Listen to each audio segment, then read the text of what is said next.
हेल' लोगोफोर नै जोंहा दिनै 2022 खौ एसे बिदाय होनोसै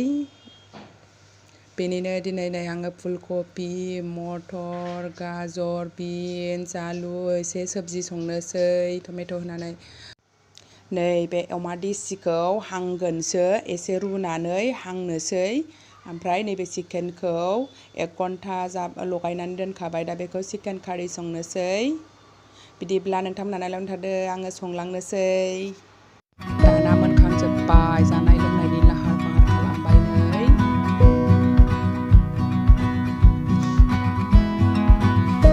उन्दैफोरनो एसे जाहोगोरनोसै नै आङो दा मा ओंख्रि संखांजोबखो एम्बु एवनाय बियो नैबे चिकेन कारि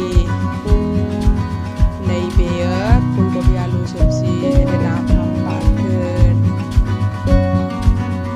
दालि जहल लाफा मैद्रु फान्थाव भाजा मोनखांजोब्बाय उन्दैफोरखौ जाहोनोसै नैबेयो सालाद लगायगासिनो नैबेयाव अमा हांनायखौ फिसा फिसा हानानै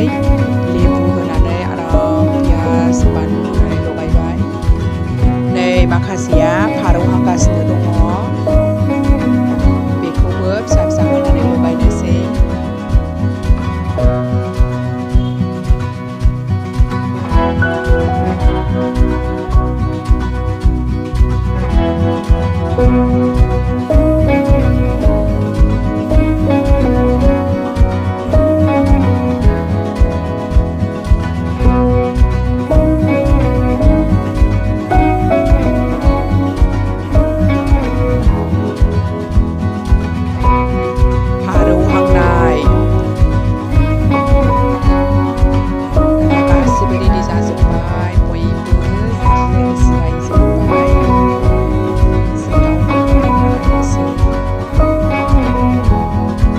दिनैनि भिडिअ'आ एसेनोसै लोगोफोर भिडिअ'खौ जोबजासिम नायनो थाखाय